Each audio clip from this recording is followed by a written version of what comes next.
चलिए शुरू करते हैं। देखिए फर्स्ट क्वेश्चन है कि who is the main developer of Linux operating system. Linux operating system का मुख्य विकासकर्ता यानी कि डेवलपर जिन्होंने बनाया, तो किसके द्वारा बनाया गया है? कौन सा आंसर होगा? हाँ, तो इस क्वेश्चन के अकॉर्डिंग राइट आंसर क्या हो जाएगा आपका? लिनस टोरवर्ड। ठीक है, तो देखिए ये लाइनेक्स ऑपरेटिंग सिस्टम होता क्या है। देखिए जिस तरह से आपका ऑपरेटिंग सिस्टम कौन सा? विंडोज ऑपरेटिंग सिस्टम होता है, उसी तरह से लाइनेक्स ऑपरेटिंग सिस्टम भी होता है। ठीक है,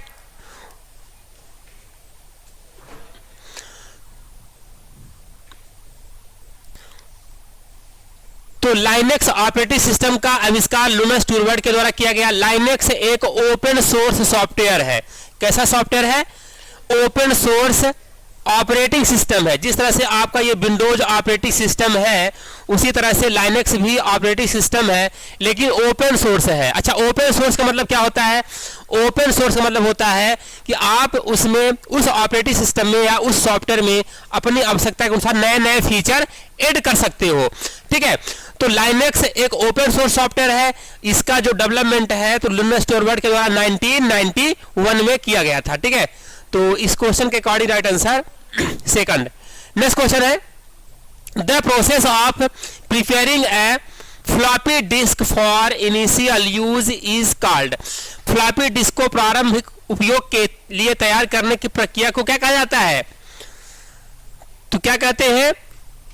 फॉर्मेटिंग कहते हैं। देखिए फ्लॉपी डिस्क क्या होती है कि फ्लॉपी डिस्क एक मैग्नेटिक डिस्क है। ठीक है, जैसे कि सीडी क्या होती है? स्टोरेज डिवाइस है। सीडी, डीवीडी, ब्लू रे डिस्क, ठीक है, ये सभी ऑप्टिकल डिवाइस है। लेकिन आपका जो फ्लॉपी डिस्क होता है तो ये मैग्नेटिक डिस्क होता है। इसकी साइज बहुत कम होती है, यानी कि अगर आप 8-10 MB का डाटा अगर स्टोर करना चाहो तो 8 इंच वाली डिस्क में स्टोर नहीं कर पाओगे।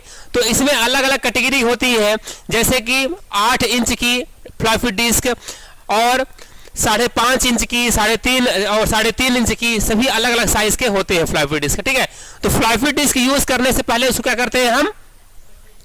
हाँ, उसको क्या करते हैं? फॉर्मेट करते हैं। ठीक है, तो फॉर्मेट में करने से क्या होता है कि नए सेक्टर और ट्रैक क्रिएट होते हैं। ठीक है, अगला क्वेश्चन है with respect to a computer keyboard.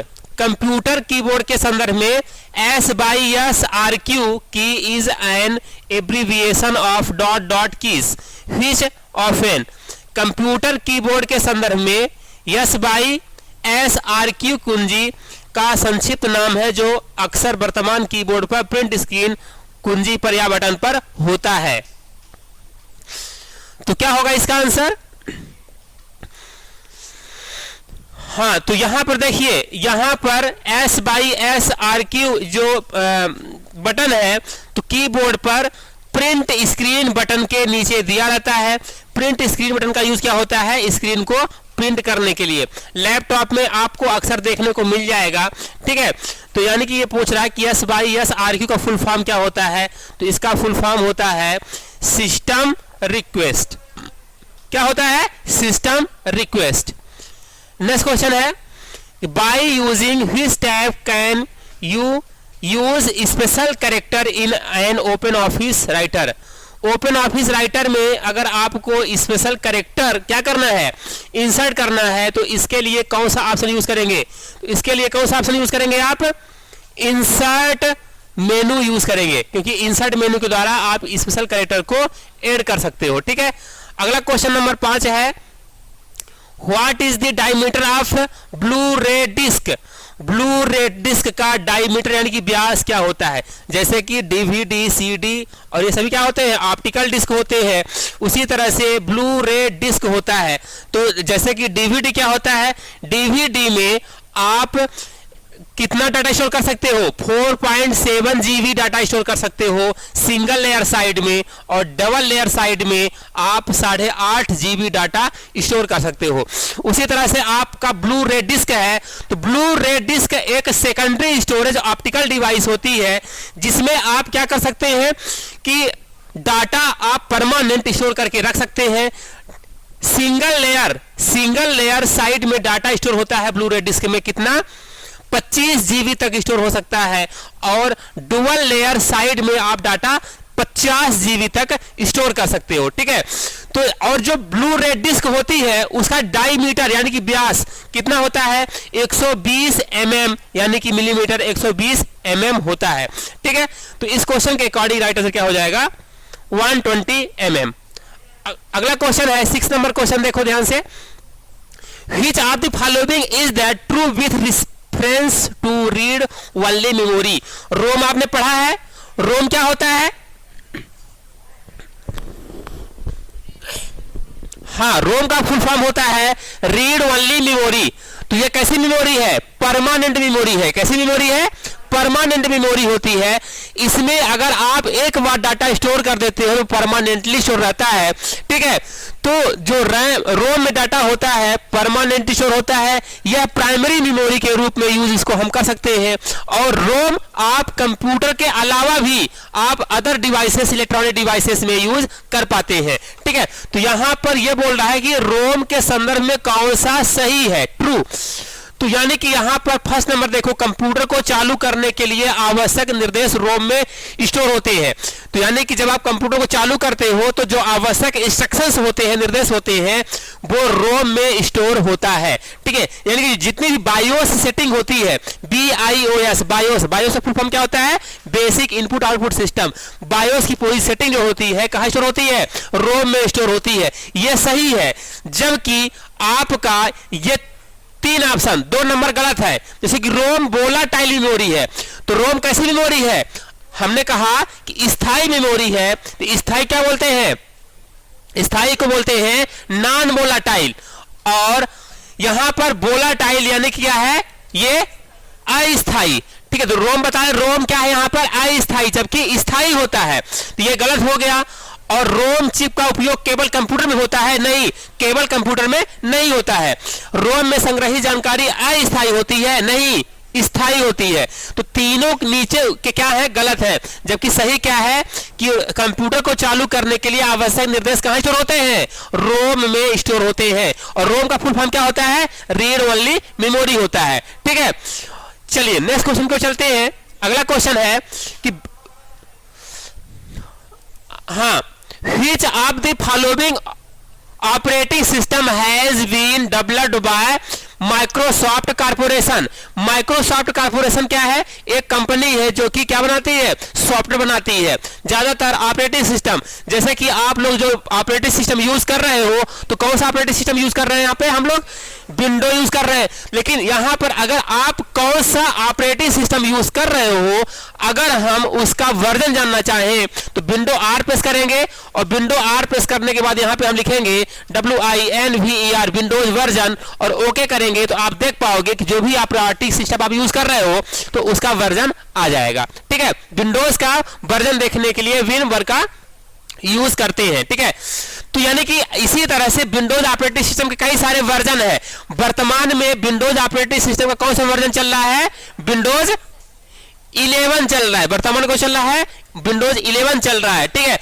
तो ये बोल रहा है कि यहां पे विंडोज ऑपरेटिंग सिस्टम किसके द्वारा डेवलप किया गया है? माइक्रोसॉफ्ट कंपनी के द्वारा डेवलप किया गया है, ठीक है।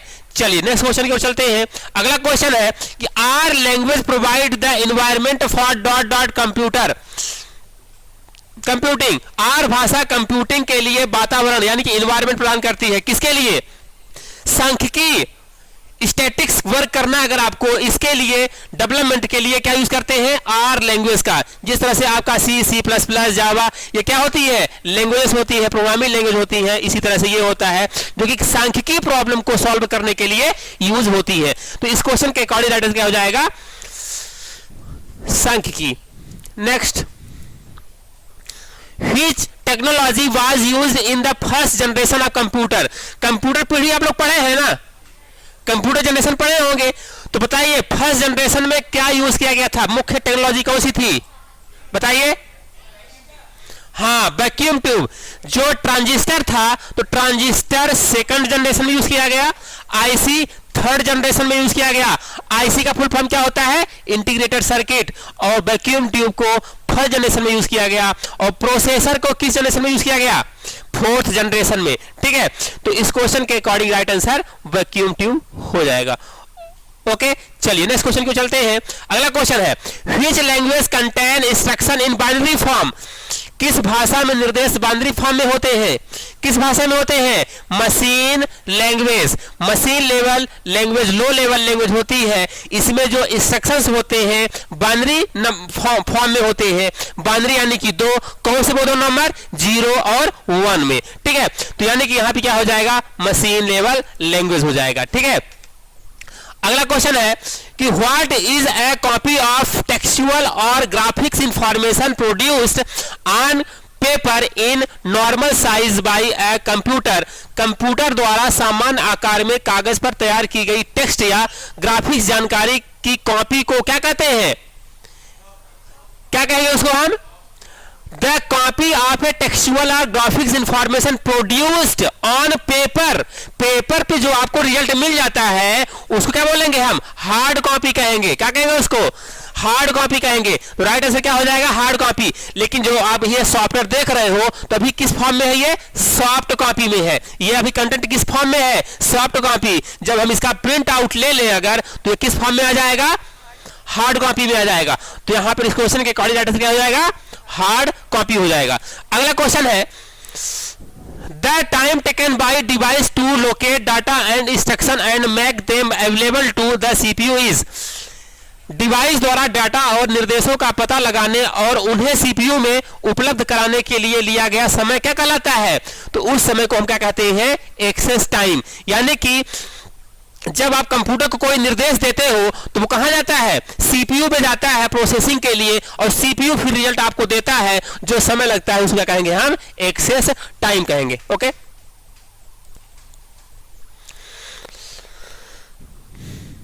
Next question, which of the following file system is supported for Windows NT 4.0, निम्न में से कौन सी फाइल प्रणाली विंडोज NT 4.0 द्वारा समर्थित है।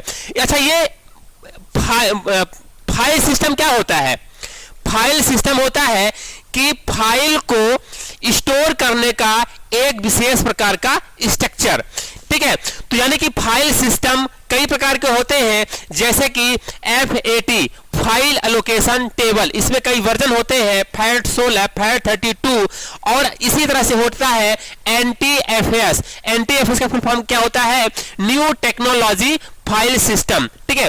तो यहां पर इस क्वेश्चन के अकॉर्डिंग राइट आंसर क्या हो जाएगा, FAT, यानी कि विंडोज NT में FAT file allocation table use होती है, ठीक है।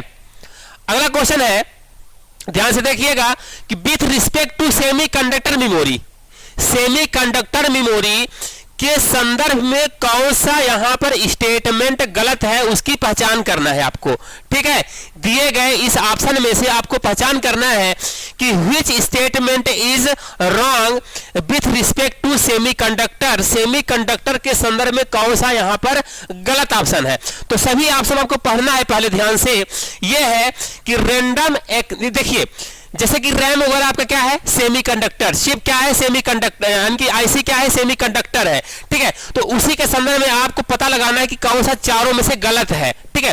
तो यहां पे रैंडम एक्सेस फीचर सभी प्रकार के सेमीकंडक्टर मेमोरी में दी जाती है। देखिए ये यहां पे क्या है, ऑप्शन राइट है, फर्स्ट वाला क्या है, राइट है। लेकिन यहां पर देखो सेमीकंडक्टर मेमोरी अन्य स्टोरेज डिवाइस की तुलना में अधिक तेज समय एक्सेस प्रदान करती है, यह भी सही है। और सेमीकंडक्टर मेमोरी को प्राइमरी स्टोरेज के रूप में इस्तेमाल किया जा सकता है, यह भी सही है। यानी कि ऊपर के तीनों सेमीकंडक्टर मेमोरी के बारे में सही बोल रहा है, लेकिन यहां पे चौथा गलत यह है कि सेमीकंडक्टर मेमोरी डाटा को क्रमिक रूप से लिखे और पढ़ सकते हैं। यानी कि क्रमिक रूप से क्या होता है समझिए, यानी कि हम डाटा को कई तरीके, दो तरीके से एक्सेस कर सकते हैं। एक होता है रैंडम एक्सेस, एक क्या होता है, एक होता है रैंडम एक्सेस और दूसरा होता है सीक्वेंशियल एक्सेस। सीक्वेंस यानी कि यहां पर हो जाएगा सीक्वेंशियल एक्सेस, एक होता है रैंडम एक्सेस यानी कि डायरेक्ट एक्सेस। अब फॉर एग्जांपल आपने देखा होगा जो कैसेट आती थी, रील वाली कैसेट देखे हो, कितने लोग देखे हो, सभी लोग देखे हैं ना, रील वाली जो कैसेट आती थी उसको क्या बोलते हैं, मैग्नेटिक टेप बोलते हैं। तो जो मैग्नेटिक टेप में डाटा रखा होता था उसको कैसे एक्सेस करते थे, सीक्वेंस में एक्सेस करते थे। मान लीजिए उस कैसेट में मैग्नेटिक टेप में 10 गाने रखे हैं, गाना नंबर 1 2 3 4 बहुत सारे 10 तक रखे हुए गाने रखे हैं। अगर आप वर्तमान में हो, गाना नंबर 1 पे हो, आपको 5 नंबर बजाना है तो आप पहले क्या जाओगे, 1 पे जाओगे, फिर 2 पे, फिर 3 पे, फिर 4 पे, फिर 5 पे जाओगे, यानी कि सीक्वेंस में जाओगे। अगर आप गाना नंबर 5 पे हो, आपको बजाना है 3 नंबर, तो आप सीक्वेंस में जाओगे, पहले 5 फिर 4 फिर 3 फिर 2 ऐसे जाओगे। यानी कि जो मेमोरी में रखा हुआ डाटा एक्सेस करना चाहते हो, अगर आप सीक्वेंस में एक्सेस कर रहे हो तो उसको हम सीक्वेंशियल एक्सेस कहेंगे। लेकिन अगर आप उसको, जैसे मान लो कि क्या आपका डीवीडी या सीडी, ठीक है ना, डीवीडी या सीडी ये क्या है, रैंडम एक्सेस मेमोरी है। तो अगर मान लो कि अगर सीडी में कई गाने रखे हुए हैं, अगर आप 5 नंबर बजाना चाहते हो, सीधे 5 नंबर पे आप जंप करके जा सकते हो, तो इसको क्या बोलेंगे हम, डायरेक्ट एक्सेस या रैंडम एक्सेस कहेंगे। तो यानी कि जो आपका सेमी कंडक्टर मेमोरीज होती है तो वो किस प्रकार की मेमोरी होते हैं, रैंडम एक्सेस या डायरेक्ट एक्सेस मेमोरी होते हैं। ठीक है, तो यहां पर ध्यान से देखिए कि सेमी कंडक्टर डाटा को क्रमिक रूप से लिख पढ़ सकते हैं, क्रमिक रूप से नहीं कर सकते बल्कि हम रैंडमली या डायरेक्ट एक्सेस कर सकते हैं सेमीकंडक्टर मेमोरी को। ठीक है ना, तो यहां पे चारों ऑप्शन में से गलत क्या है, आपका 4th नंबर गलत है, बाकी तीनों ऊपर के सेमीकंडक्टर के संदर्भ में सत्य है। तो हमें पूछ क्या रहा है, गलत कौन सा है, तो गलत है 4था नंबर है। ठीक है, समझ आ गया। ओके, आगे बढ़ते हैं। अगला क्वेश्चन है, What are different features that need not be considered when designing the instruction set architecture? निर्देश सेट आर्किटेक्चर को डिजाइन करते समय किन विभिन्न विशेषताओं पर विचार करने की आवश्यकता नहीं है? तो किसकी आवश्यकता नहीं होती है, नेम ऑफ ऑपरेंड पर। अच्छा, ये इंस्ट्रक्शन सेट क्या होते हैं, तो यानी कि जब हम कंप्यूटर को निर्देश देते हैं तो वहां पर क्या होता है, इंस्ट्रक्शन सेट होते हैं जो कि निर्देशों का ग्रुप होता है, निर्देशों का समूह होता है, और वहां पे सभी इंस्ट्रक्शंस आके स्टोर होते हैं। तो यहां पे आवश्यक कौन नहीं है, इंस्ट्रक्शन सेट आर्किटेक्चर में आवश्यक कौन सा नहीं है, नेम ऑफ ऑपरेंड की आवश्यकता नहीं होती है वहां पे। ठीक है, अगला क्वेश्चन है, which of the following terms refer for that 2 or more connected computer that can share resources such as data, a printer, an interconnected application or a combination of these resources? निम्नलिखित में से कौन सा शब्द जो दो से अधिक जुड़े हुए कनेक्टेड कंप्यूटर को संदर्भित करता है, जो data, printer, internet connection, application संसाधनों को, इन संसाधनों के संयोजन को साझा कर सकता है? मतलब सिंपल सा कि क्या है कि जब कई कंप्यूटर में आपस में क्या होते हैं, कनेक्टेड होते हैं, और हम एक कंप्यूटर से बैठे बैठे और दूसरे कंप्यूटर दूसरे पे लगा हुआ प्रिंटर को हम ऑपरेट कर सकते हैं, प्रिंट दे सकते हैं, या डाटा एक कंप्यूटर से दूसरे कंप्यूटर में हम साझा कर सकते हैं, तो हमें इनमें से किस चीज की आवश्यकता पड़ती है, नेटवर्क की आवश्यकता पड़ती है। तो उसको क्या कहेंगे हम, नेटवर्क। ठीक है ना, तो इस क्वेश्चन के अकॉर्डिंग राइट आंसर क्या हो जाएगा आपका, नेटवर्क। डाटा शेयर करना है, अगर आपको साझा करना है एक कंप्यूटर से दूसरे कंप्यूटर में या इंटरनेट के माध्यम से, तो उसके लिए क्या चाहिए, हमें नेटवर्क चाहिए। ठीक है, इसके बाद अगला क्वेश्चन है, A printer is classified as an impact और नॉन इम्पैक्ट प्रिंटर। प्रिंटर लोग पढ़े हैं, प्रिंटर आप लोग पढ़े होंगे, तो प्रिंटर से रिलेटेड एक क्वेश्चन है कि a printer is classified as an impact और non impact printer and the classification is based on. Printer को इम्पैक्ट या नॉन इम्पैक्ट प्रिंटर के रूप में वर्गीकृत किया जाता है और यह वर्गीकरण डॉट डॉट पर आधारित होता है। तो देखिए, प्रिंटर दो प्रकार के होते हैं, दो कैटेगरी में होते हैं। पहला होता है इम्पैक्ट प्रिंटर और दूसरा होता है नॉन इम्पैक्ट प्रिंटर। तो इम्पैक्ट प्रिंटर क्या होता है, इम्पैक्ट यानी क्या होता है, प्रहार करना, चोट करना। तो इम्पैक्ट प्रिंटर में क्या होता है कि कागज और जो धातु के हथौड़े होते हैं, अक्षर के क्या होते हैं, हथौड़े होते हैं, और उस पेपर पे क्या करते हैं, इम्पैक्ट करते हैं, चोट करते हैं, तो पेपर पे अक्षर आ जाते हैं। ऐसा किसमें होता है, इम्पैक्ट प्रकार के प्रिंटर में। ठीक है, इम्पैक्ट प्रकार के प्रिंटर में कौन कौन सा आता है, जैसे कि आपका कैरेक्टर प्रिंटर, चैन प्रिंटर, ड्रम प्रिंटर, ये सभी किसमें आते हैं, आपको डॉट मैट्रिक्स प्रिंटर, ये सभी इम्पैक्ट प्रिंटर में आते हैं, क्योंकि ये पेपर पर चोट करते हैं।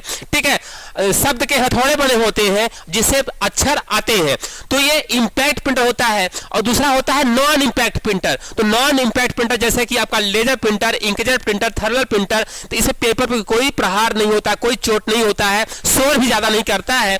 तो ये दो प्रकार के प्रिंटर के क्या है, कैटेगरीज है। तो यहाँ जो इंपैक्ट और नॉन इंपैक्ट कैटेगरी है, तो ये प्रिंटिंग टेक्नोलॉजी है, ठीक है ना। तो दोनों क्या है, ये प्रिंटिंग टेक्नोलॉजी। तो यहां पर इस क्वेश्चन के अकॉर्डिंग जो राइट आंसर हो जाएगा, क्या हो जाएगा, प्रिंटिंग टेक्नोलॉजी। ओके, अगला क्वेश्चन देखते हैं। Which of the following is not an operating system? यहां पर 4 ऑप्शन दिए हैं, चारों में से कौन सा ऑपरेटिंग सिस्टम नहीं है?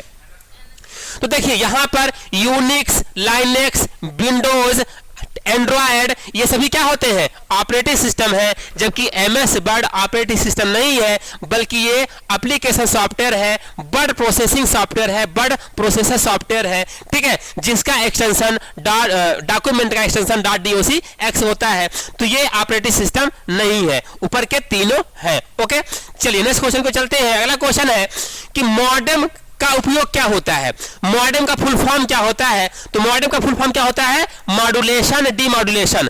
ये काम क्या करता है, जैसे कि आप लोग इंटरनेट चलाते हैं, तो जब आपके कंप्यूटर में डाटा, आपके मोबाइल पे डाटा आता है, तो किस माध्यम से आता है, वो एनालॉग सिग्नल में आता है। जब आप फिर आप कन्वर्ट होकर के डिजिटल में कन्वर्ट हो जाता है। तो यानी कि एनालॉग सिग्नल को डिजिटल में कन्वर्ट करना और डिजिटल सिग्नल को एनालॉग में कन्वर्ट करने का काम जो होता है, वो कौन करता है, मॉडेम करता है। तो मॉडेम का फुल फॉर्म क्या होता है, MOD, modem, modulation and demodulation modem का फुल फॉर्म होता है, ठीक है। नेक्स्ट क्वेश्चन है, अगला question, how you can define wired equivalent privacy. आप वायर्ड इक्विवेलेंट प्राइवेसी को कैसे परिभाषित करेंगे? तो क्या होता है कि यह एक सुरक्षा एल्गोरिथम है, यह एक सिक्योरिटी एल्गोरिथम होता है। किसके लिए होता है, वायरलेस नेटवर्क के लिए एक क्या होती है, सिक्योरिटी एल्गोरिथम होती है, ठीक है। नेक्स्ट क्वेश्चन है कि in general LCD, liquid crystal display, light emitting diode, LCD और LED का फुल फॉर्म होता है, ठीक है। Liquid crystal display and light emitting diode, इसका दोनों का फुल फॉर्म होता है। LCD क्या होता है, लिक्विड क्रिस्टल डिस्प्ले, और LED का लाइट इमिटिंग डायोड होता है। तो क्वेश्चन इसी के संदर्भ में है कि in general LCD and LED printers produce the same print quality as the printer but at सामान्य तौर पर LCD और LED प्रिंटर डॉट प्रिंटर के समान प्रिंट गुणवत्ता प्रदान करता है, लेकिन प्रायः बहुत डॉट मूल्य पर। तो कौन सा करता है ये, हाँ, लेजर प्रिंटर, ठीक है। और इसका जो लेजर प्रिंटर होता है, इसकी क्वालिटी कैसी होती है, अच्छी होती है, और ये कैसा होता है, इसका मूल्य ज्यादा नहीं होता है, इसका मूल्य क्या होता है, कम होता है। नेक्स्ट है, computer dot is the process of sharing data, program और इंफॉर्मेशन बिटवीन 2 और मोर कंप्यूटर। 2 या 2 से अधिक कंप्यूटरों के बीच डाटा या प्रोग्राम का सूचना का साझा करना प्रक्रिया क्या कहलाता है, उसको कहेंगे क्या, कम्युनिकेशन। यानी कि डाटा को शेयर करना एक सिस्टम से दूसरे सिस्टम में क्या होगा, कम्युनिकेट कहलाएगा, ठीक है। तो राइट से क्या हो जाएगा, कम्युनिकेशन हो जाएगा। अगला क्वेश्चन है कि gaining access to a software using someone else identity और other method is known as. किसी की पहचान का प्रयोग कर अथवा किसी अन्य गतिविधि से किसी सॉफ्टवेयर तक पहुंच बनाने की प्रक्रिया को क्या कहेंगे। यानी कि अगर कोई सामने वाला नहीं चाह रहा है कि आपके सिस्टम में कोई घुसे, आपके सिस्टम में कोई वहां पर प्रवेश करे, तो उसके लिए हम क्या बोल सकते हैं, उसको बोलेंगे अनऑथराइज्ड एक्सेस। क्या बोलेंगे, अनऑथराइज्ड एक्सेस। अगला क्वेश्चन है कि dot of A website ensure the computer visiting the website that the website is legitimate and features proper security. किसी वेबसाइट का डॉट वेबसाइट पर जाने वाले कंप्यूटरों को सुनिश्चित करता है कि वेबसाइट वैध है और उचित सुरक्षा प्रदान करती है, तो उसको हम क्या कहेंगे, डिजिटल सर्टिफिकेट। अगर आपके वेबसाइट में अगर डिजिटल सर्टिफिकेट अवेलेबल है तो उसमें सिक्योरिटी फीचर आ जाता है, प्रोटोकॉल यूज होने लगता है, कौन सा? HTTPS। आपने अक्सर देखा होगा किसी भी URL पे HTTPS रहता है किसी में, और किसी में रहता है कि ओनली HTTP, और यहाँ पर HTTPS यानी कि सिक्योरिटी पर्पस के लिए प्रोटोकॉल यूज होता है। तो यानी कि कौन सा सर्टिफिकेट करना पड़ता है इंस्टॉल? डिजिटल सर्टिफिकेट इंस्टॉल करना पड़ता है।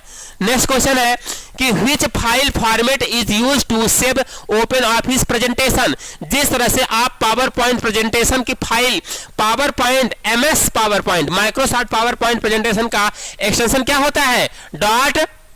.PPTX होता है। उसी तरह से ओपन ऑफिस का प्रेजेंटेशन जो होता है उसका एक्सटेंशन क्या होता है? .ODP होता है। क्या होता है? .ODP होता है। ये ओपन ऑफिस है।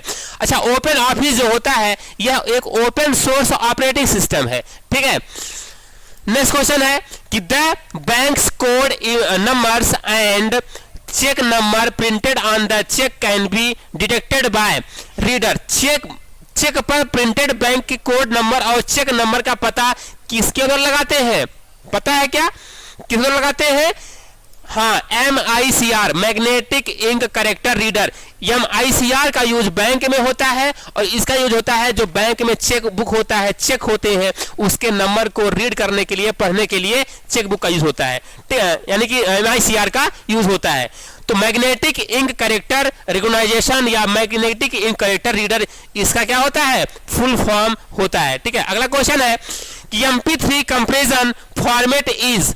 MP3 संपीड़न फॉर्मेट क्या होता है? तो यहां पे MP3 ऑडियो फाइल जो होती है, तो ऑडियो फाइल का क्या होता है? ये एक्सटेंशन नेम होता है। तो ये क्या होता है? ये होता है, हाँ, यहाँ पे लॉसली फॉर्मेट होता है ये, ठीक है ना। अगला क्वेश्चन है कि which of the following are different 3D printing technology. निम्नलिखित में से कौन सी प्रिंटिंग 3D टेक्निक है? तो यहां पर 3D प्रिंटिंग टेक्नोलॉजी कौन सा है? आपका fused depositions modelling, fused filament fabrication और सेलेक्टिव लेजर सिंटरिंग। ये सभी क्या है? ये सिंटरिंग, ये सभी आपके 3D प्रिंटिंग टेक्नोलॉजीज है, ठीक है। अगला क्वेश्चन है कि which of the following is used by ALU to store alternative result while executing computer program. Computer program को निष्पादित करते समय मध्यवर्ती परिणाम को संग्रहित करने के लिए ALU द्वारा किसका उपयोग किया जाता है? यानी कि एक्यूमुलेटर। यानी कि ALU का फुल फॉर्म क्या होता है? ALU CPU का पार्ट्स होता है, सेंट्रल प्रोसेसिंग यूनिट, और ये ALU का फुल फॉर्म होता है अर्थमेटिक लॉजिक यूनिट। जितने भी मैथमेटिकल काम और अर्थमेटिक लॉजिक यानी कि लॉजिकल तार्किक काम होते हैं, जो इसका रिजल्ट होता है तो एक्यूमुलेटर में स्टोर होता है, जिसे क्या कहते हैं? एक्यूमुलेटर कहते हैं, ठीक है। तो इस क्वेश्चन के अकॉर्डिंग राइट हो जाएगा एक्यूमुलेटर हो जाएगा। अगला क्वेश्चन है कि when present process is killed before the its child is killed and the initiate process become its new PPID, मतलब parent process ID।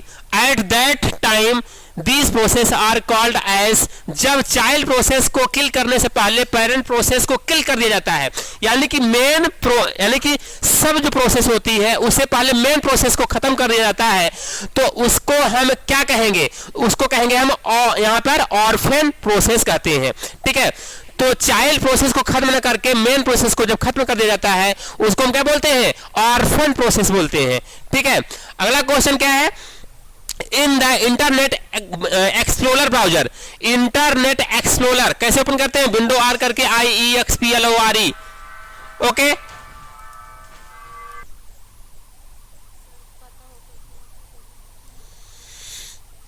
In the Internet Explorer browser, you can see the thumbnail view of all the open tab. You should select ... option to view web page. आप internet explorer browser में सभी खुले टैबों को thumbnail दृश्य में देखने के लिए आपको कहां पे क्लिक करना होगा? क्विक टैब्स पे, ठीक है। Right answer quick tabs. ये वाला क्वेश्चन देखो कि in which tab of MS Word 16 is the format painter option available. Microsoft word में फॉर्मेट पेंटर कहां पे होता है? किस जगह पे उपलब्ध होता है? बताइए। देखिए अगर हम विंडो आर प्रेस करें और एमएस वर्ड ओपन कर लो, देखो ये है फॉर्मेट पेंटर, जैसे हमने यहाँ पे लिखा, ओके हमने ये सेंटेंस लिखा हुआ है, ठीक है। देखिए ये है फॉर्मेट पेंटर ऑप्शन, यहाँ पे है आपका, ये है फॉर्मेट पेंटर। कहाँ पे? होम टैब में नहीं होता है, ये देखिए यहाँ पे क्या दिया है, होम टैब। फॉर्मेट पेंटर के लिए क्या दिया है शॉर्टकट की, कंट्रोल प्लस शिफ्ट प्लस सी। यानी कि इसका यूज कैसे करते हैं, जैसे मान लीजिए कि आपने ये हेडिंग बनाया, इसको आपने कलर कर दिया, बोल्ड इटैलिक अंडरलाइन कर दिया, फोंट की साइज बढ़ा दिया, ठीक है ना। और यही सेम टू सेम आपको इस लाइन में करना है, तो क्या करोगे आप, बोल्ड करोगे, इटैलिक करोगे, ये करोगे, और ये जाके फोंट साइज करोगे, है ना, और फिर इसको कलर करोगे। देखो यहाँ पे गड़बड़ ये हो जाती है कि अगर हम मैनुअल करेंगे सभी को सेलेक्ट कर करके, तो ये कोई छोटा हो जाएगा, कोई बड़ा हो जाएगा। तब इसके लिए हमें क्या करना होगा, तो यहाँ पे देखो थोड़ा सा सेलेक्ट कर लो, थोड़ा सा क्या करेंगे आप, सेलेक्ट करेंगे। सेलेक्ट करने के बाद यहाँ पर ऑप्शन क्या दिया है, format painter, control plus shift plus C, इसके लिए होती है शॉर्टकट की। तो यहाँ पर डबल क्लिक कर दो, और डबल क्लिक करने के बाद आपको कहाँ कहाँ अप्लाई करना है, ये लाइन अप्लाई करना है, यहाँ पे देखिए। यानी कि अब ये फॉर्मेटिंग जो ये फर्स्ट लाइन वाली थी, तो जहां जहां आपने ड्रैग किया है तो वहां पे फॉर्मेट पेंटर अप्लाई हो गया है ना, इसको कहते हैं फॉर्मेट पेंटर। तो फॉर्मेट पेंटर कहां पे होता है, होम टैब के अंदर होता है, और क्लिपबोर्ड के अंतर्गत आता है। ये क्लिपबोर्ड क्या है, ग्रुप है, होम क्या है, टैब है। तो बताइए कि यहाँ पर फॉर्मेट पेंटर एमएस वर्ड में किस टैब में आता है, बताइए। राइट आंसर क्या हो जाएगा, होम टैब। ये हुआ होम टैब। अगला क्वेश्चन है, हाँ, which of the following shortcut is used to paste the clipboard content in MS Word 16 document. MS Word 2013 में डॉक्यूमेंट क्लिपबोर्ड सामग्री को पेस्ट करने के लिए आप कहां पर किस कुंजी का यूज करेंगे, कंट्रोल प्लस भी का। तो राइट आंसर क्या हो जाएगा, कंट्रोल प्लस भी। देखो यहाँ पे एक ऑप्शन होता है पेस्ट, दूसरा क्या होता है, स्पेशल पेस्ट। तो पेस्ट और स्पेशल पेस्ट में क्या अंतर होता है पता है, देखिए अगर मान लीजिए कि ये हमारा ये सेंटेंस है, ठीक है, इस सेंटेंस को क्या करना चाहते हैं, कॉपी, तो कर लो आप, सेलेक्ट कर लो। सेलेक्ट करने के बाद कहाँ पे क्लिक करोगे, ये कॉपी पे क्लिक करो। तो ये कॉपी पे क्लिक किया, और पेस्ट करने के लिए क्या होती है शॉर्टकट की, कंट्रोल प्लस भी। तो ये देखिए पेस्ट हो गया ना पेस्ट। तो हमने क्या पेस्ट कॉपी किया था, टेस्ट को कॉपी किया था, टेस्ट को कॉपी किया तो पेस्ट क्या हुआ है, टेस्ट ही पेस्ट हुआ है ना, कि इमेज हो गया है, टेस्ट ही हुआ है। अगर हम चाहें कि इसको इमेज के फॉर्मेट में चाहिए, अदर फॉर्मेट में चाहिए आपको, तब यूज करेंगे क्या, स्पेशल पेस्ट। यहाँ पे क्या दिया है, ये स्पेशल पेस्ट दिया है। स्पेशल पेस्ट के लिए क्या होती है shortcut key, alt plus control plus V होता है। जिस फॉर्मेट में आपको चाहिए, पिक्चर फॉर्मेट चाहिए, पिक्चर फॉर्मेट में कर लो। ये देखो क्या हो गया, पिक्चर फॉर्मेट में आ गया ना, ये इमेज अब नहीं रह गया है कि आप चाहो कि यहाँ पे इंक्लूड हटा दो, पूरा हट जाएगा वो, ठीक है ना। तो ये किस फॉर्मेट में आ गया है, आपका पिक्चर फॉर्मेट में। तो पेस्ट के लिए क्या होती है शॉर्टकट की, कंट्रोल प्लस भी होती है। और स्पेशल पेस्ट के लिए, पेस्ट स्पेशल के लिए क्या होती है, आगे जोड़ दो alt plus control plus V, ठीक है ना, ये होती है। ओके, अगला क्वेश्चन की ओर चलते हैं। देखो इसका राइट आंसर क्या होगा, control plus V. Next question देखो, अच्छा हाँ, ये क्वेश्चन आपका वर्ड से अलग है। What we use for immediate and real time communication with है फ्रेंड। आप मित्र के साथ तत्काल और रियल कम्युनिकेशन के लिए क्या उपयोग करेंगे, आप ड्राई मेल करेंगे कि यूज नेट करेंगे कि ईमेल करेंगे कि इंस्टेंट मैसेजिंग करेंगे, क्या करेंगे, ईमेल करेंगे कि इंस्टेंट मैसेजिंग करेंगे कि यूज नेट की ट्राई नेट, बताइए राइट आंसर क्या होगा। इंस्टेंट मैसेजिंग उसको कहते हैं कि करंट में तुरंत सामने वाले को रिस्पॉन्स मिल जाए, और सामने वाला आपको रिप्लाई करे तो आपको भी तुरंत मिल जाए, तो क्या होगा, इंस्टेंट मैसेजिंग कहलाएगा वो, ठीक है ना। Instant messaging, real time communication, real time यानी कि तत्काल। आपने फेसबुक पे चैटिंग किया, सामने वाला रिप्लाई फटाक से दे दिया, आपने जो है तो व्हाट्सएप पे कुछ भेजा, सामने वाला तुरंत दे दिया, तो उसको क्या बोलेंगे हम, इंस्टेंट मैसेजिंग क्या होता है, रियल टाइम कम्युनिकेशन, यानी कि उसी समय पे तुरंत आपको मिल जाएगा। लेकिन ईमेल नहीं है, पता लगा कि हम सामने वाले को ईमेल कर दिए हैं, वो सामने वाला खोल के देखा ही नहीं, 2-4-10 दिन बाद खोल के देख रहा है कि हमारा क्या मेल हमको आया है, तो वो इंस्टेंट मैसेजिंग के अंतर्गत नहीं आएगा। ठीक है, इंस्टेंट मैसेजिंग के अंतर्गत आप टेक्स्ट मैसेज करते हो, आप मेल कर सकते हो, आपका व्हाट्सएप आप जो करते हैं, ये सब किस में आएंगे, इंस्टेंट मैसेजिंग में आएंगे। ठीक है, तो राइट आंसर क्या हो जाएगा, इंस्टेंट मैसेजिंग। अगला क्वेश्चन देखो कि in the following figure of MS Word 16 the size refers to the, यानी कि जो 2016 वर्ड में साइज आइकन किसको रिप्रेजेंट करता है, पेज साइज को। यानी कि यहां पे देखो, ये ऑप्शन आप ध्यान से देखो कि ये यहां पर पेज लेआउट पे जाइए और ये साइज है, साइज किसको रिप्रेजेंट करता है, ये जो साइज है तो पेज साइज को रिप्रेजेंट करता है। और यहां पर डिफॉल्ट रूप से पेज का साइज क्या दिया है, लेटर साइज दिया है। और यहां पे हमने लिखवाया भी था, बताया भी था कि कौन कौन से पेज साइज होते हैं, कौन कौन से पेज साइज होते हैं, लेटर साइज होता है, टैबलॉइड साइज होता है, लीगल होता है, एग्जीक्यूटिव होता है, A3 A4 है ना, ये सभी क्या है, पेज के साइज है। और पेज के साइज ही बताया था हमने आपको, है ना, तो ये सभी क्या है, पेज के साइज। और मार्जिन भी बताया था, मार्जिन भी होते हैं। बाय डिफॉल्ट कौन से मार्जिन होता है, नॉर्मल मार्जिन होता है। देखो टॉप मार्जिन क्या होता है, टॉप 1, बॉटम 1, लेफ्ट 1, राइट 1, ठीक है ना। नैरो, नैरो यानी कि सकरा, सकरा मार्जिन कर दोगे तो पेज का मार्जिन क्या हो जाएगा, सकरा हो जाएगा। तो ये हमने सभी को लिखवाया भी था। ठीक है, मिरर्ड होता है, वाइड होता है, ये सभी क्या होते हैं, पेज मार्जिन होते हैं। फिलहाल क्वेश्चन यहां से है कि ये क्या है, साइज, ये पेज के साइज को रिप्रेजेंट करता है। ठीक है ना, जैसा कि हलफनामा लंबे वाला पेज बनवाते हो ना, वो लंबे वाले पेज होते हैं, वो किस साइज के होते हैं, FS साइज के होते हैं।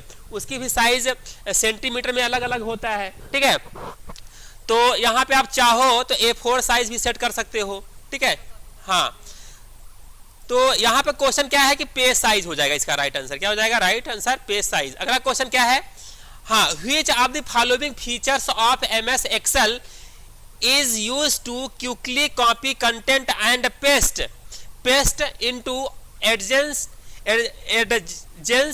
cells in the same row or column। MS Excel की निम्नलिखित में से कौन सी विशेषता सामग्री को त्वरित रूप से, यानी कि तुरंत क्विकली कॉपी करके उसी रो या कॉलम में आप पेस्ट कर सकते हो, उसको क्या बोलते हैं, फिल हैंडल। क्या बन जाता है, जब आप किसी भी कंटेंट को कॉपी पेस्ट करते हो या फिर वो क्या बन जाता है, फिल हैंडल, नीचे की ओर फिल अप करने के लिए। ठीक है, फिल हैंडल हो जाएगा। अगला क्वेश्चन देखो, with reference to tracking change the reviewing pane command so revisions in the separate ... in MS Word 19। Track change के संदर्भ में review pane command MS Word 19 में अलग ... में रिविजन्स को दर्शाती है, किसको शो करती है, पैन्स को दर्शाती है। राइट आंसर क्या हो जाएगा, पैन। ठीक है, फिर इनलप और लेवल्स, इनलप और लेवल्स ग्रुप कहां पे क्रिएट होते हैं, ये क्या है, किसके अंतर्गत आते हैं, मेलिंग से अंतर्गत आते हैं। बताया था ना मेलिंग में क्या क्या ऑप्शन आते हैं। ठीक है, ये पेपर के क्या होते हैं, साइज होते हैं। ठीक है, एनलप साइज होता है, लेवल साइज होता है पेपर के। ठीक है, राइट आंसर क्या हो जाएगा, मेलिंग के अंतर्गत आते हैं ये। इसके बाद यहां पर MS Word का डिफॉल्ट रूप से एक्सटेंशन क्या होता है, क्या होता है, MS Word के डॉक्यूमेंट फाइल का एक्सटेंशन क्या होता है, बताया था .docx होता है। मान लो कि अगर आपको एक्सटेंशन नेम देखना है जैसे, ठीक है, ये F1 प्रेस करिए, F1 प्रेस करने के बाद आप कहां पे जाइए, यहां पे एक्सटेंशन ढूंढिए, EXTENSION एक्सटेंशन ढूंढिए। ठीक है, यहां पे देखिए बहुत सारे एक्सटेंशन नेम आ जाएंगे। ठीक है, ये देखिए, ये सभी वर्ड के एक्सटेंशन नेम है। ये ऑब्जेक्टिव टाइप क्वेश्चन में पूछा जा सकता है। देखो कि MS Word के डॉक्यूमेंट का एक्सटेंशन क्या होता है, .docx होता है। माइक्रो इनेबल्ड क्या होता है, .docm होता है। टेम्पलेट फाइल का एक्सटेंशन क्या होता है, .dot होता है। माइक्रो इनेबल्ड टेम्पलेट का .dotm होता है। लेकिन डिफॉल्ट रूप से क्या बनता है, डिफॉल्ट रूप से मतलब कोई सेटिंग ना करो, डिफॉल्ट रूप से किस में होता है, .docx में होता है। अगर आप 2007 से कम वाला वर्जन यूज कर रहे हो तब क्या हो जाएगा, .doc। लेकिन अगर आप 2007 या 7 से अधिक वाला वर्जन यूज कर रहे हैं तब क्या हो जाएगा, डॉक्यूमेंट का एक्सटेंशन .docx हो जाएगा। ठीक है, तो यहां पे देख लो अगर आप फाइल को सेव करना चाहोगे कंट्रोल यस करो, जैसे ही कंट्रोल यस करते हो ना तो यहाँ पे फाइल का टाइप भी बताता है कि आपको एमएस वर्ड में फाइल को किस प्रकार में सेव करना है। तो यहाँ पे बहुत सारे एक्सटेंशन नेम दिए होते हैं, यानी कि माइक्रो इनेबल्ड में करना है, कि टेम्पलेट में करना है, कि पीडीएफ में करना है, कि एक्सपीएस में करना है, कि वेब पेज में करना है, किस फॉर्मेट में करना है आप यहाँ से चूज कर सकते हो। ठीक है, तो यहाँ पे बताइए इस क्वेश्चन के अकॉर्डिंग राइट आंसर क्या हो जाएगा, .docx हो जाएगा। ठीक है, अगला क्वेश्चन है, हाँ ये थोड़ा हटके है, बर्ड से क्वेश्चन नहीं है ये। देखो, the first email was sent in the year, पहला ईमेल कब भेजा गया था, 1971 में। कब भेजा गया था, 1971 में, है ना। जनरल नॉलेज की चीज है, आपको पता होना चाहिए पहला ईमेल कब भेजा गया था, 1971 में। अगला क्वेश्चन है, हाँ ये जनरल नॉलेज की भी चीजें हैं कि भीम ऐप यूज करते हैं, अगर भीम ऐप यूज करते होंगे तो इसका आंसर जरूर मिल जाएगा। How can eye view my transaction history Bhim app, Bhim app में जो ट्रांजेक्शन्स करते हैं आप लोग ना, तो उसमें आप ट्रांजेक्शन की लिस्ट कैसे देख पाएंगे, इसमें तो आप गेस करके भी बता सकते हैं। ठीक है, हाँ ये भीम की होम स्क्रीन पे जाएंगे, ट्रांजेक्शन्स देखेंगे, जैसे फोन पे होता है ना आप ट्रांजेक्शन हिस्ट्री देखते हैं, उसी तरह से।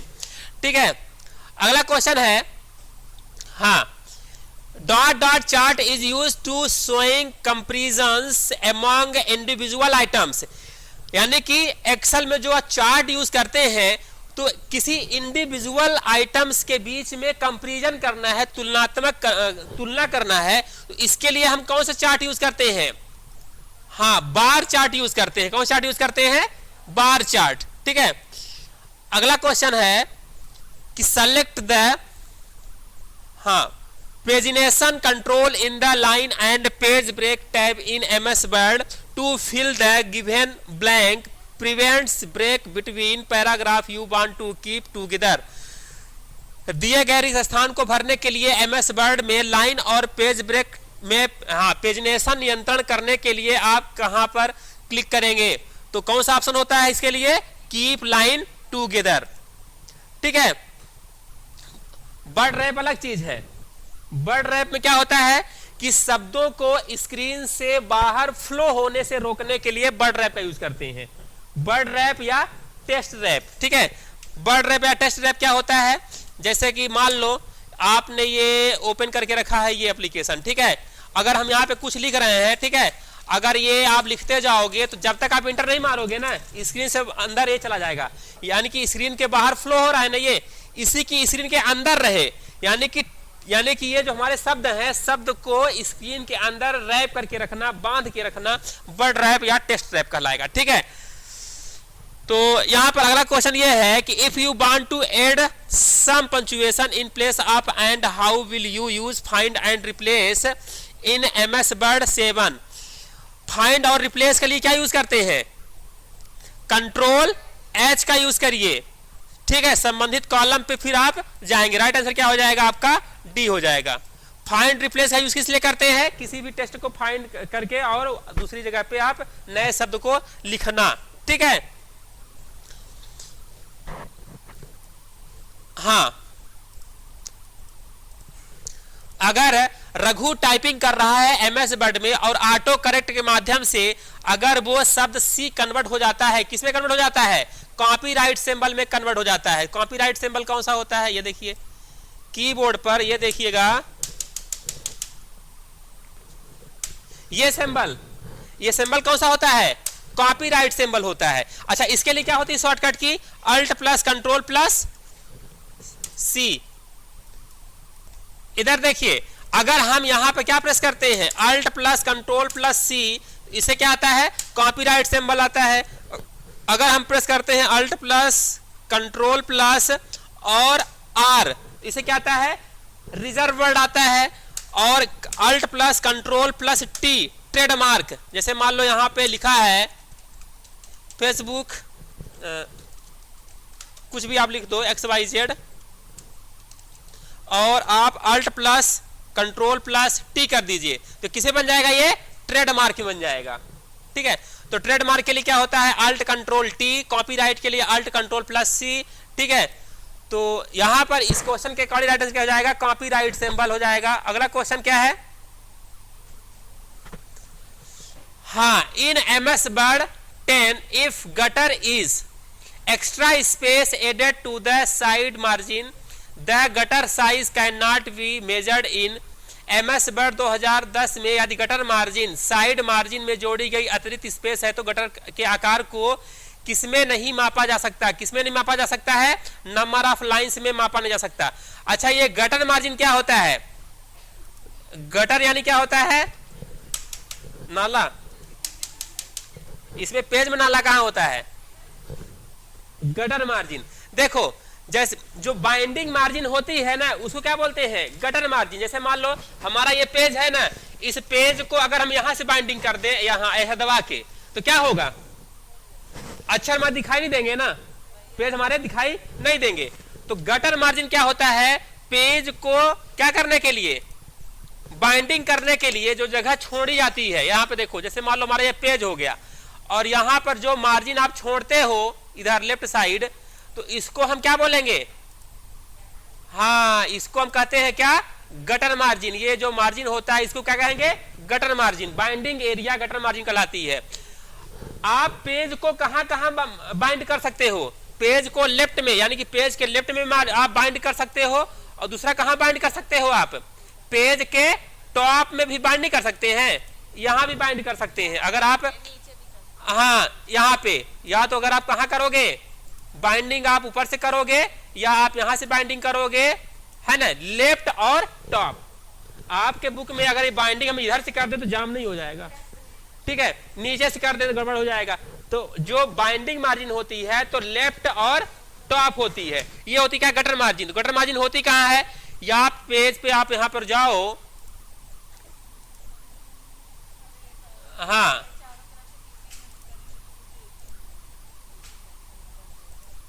ये है आपका क्या, गटर मार्जिन। कहां होता है ये, पेज सेटअप में होता है गटर मार्जिन।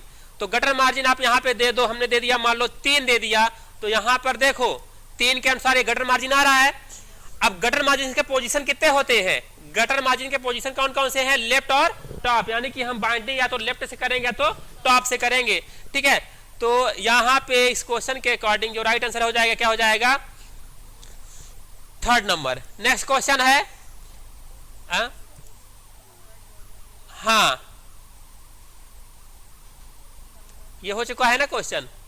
अगला क्वेश्चन कि what is the way of draw the table in MS Word। MS Word में टेबल ड्रॉ करने का तरीका क्या है। तो टेबल ड्रॉ करने का हमने कई तरीका बताया था आपको। अगर आपको टेबल ड्रॉ करना है तो आप इंसर्ट पे जाइए, इंसर्ट पे टेबल पे जाइए और यहाँ पे ड्रॉ करिए, टेबल ऐसे ड्रॉ हो जाएगा।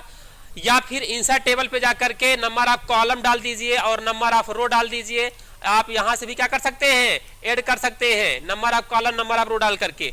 MS Word के टेबल में अधिकतम कॉलम की संख्या कितनी हो सकती है, कितना बताया था, कितना बताया था, अधिकतम कॉलम की संख्या 63 हो सकती है। अधिकतम कॉलम की संख्या कितनी हो सकती है, देखो हम 65 डाल देते हैं, 65 नहीं लेगा वो, क्या बोल रहा है, अधिकतम कितनी हो सकती है 63।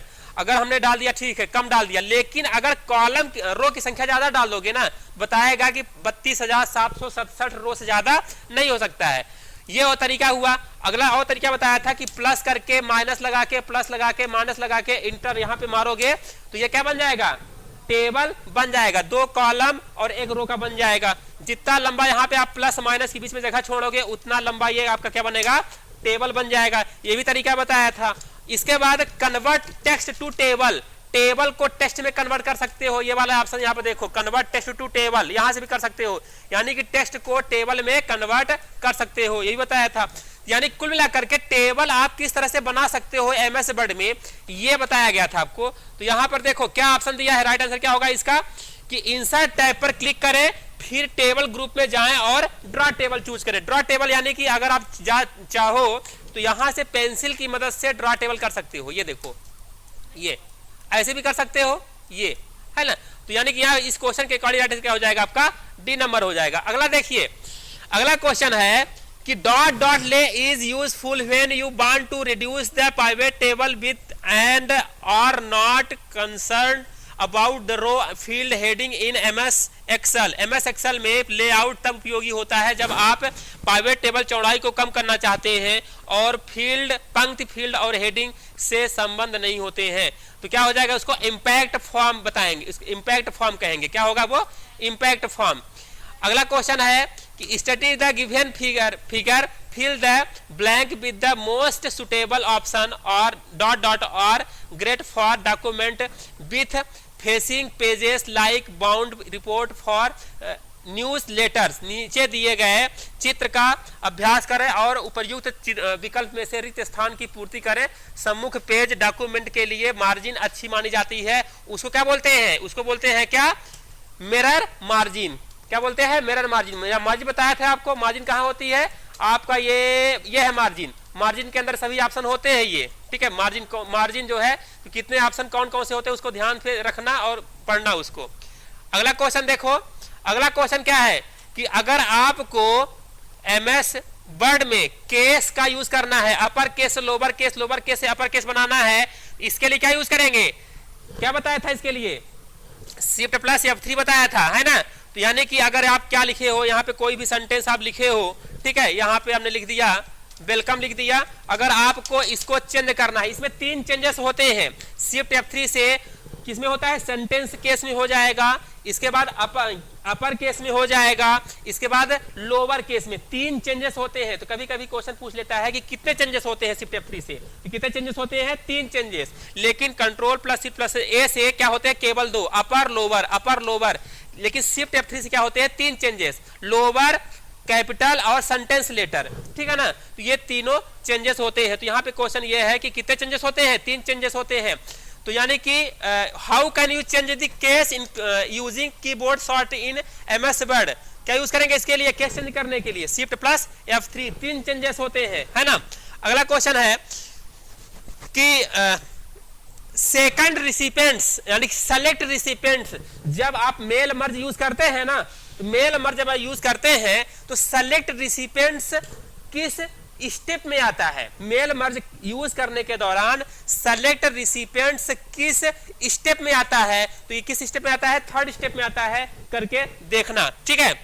अगला क्वेश्चन है, हाँ, with respect to Blu ray disc encoding which are the following is SD coded. Blu ray disc encoding के संदर्भ में कौन सा कोड सही है, तो कौन सा होता है, H264 होता है, ओके।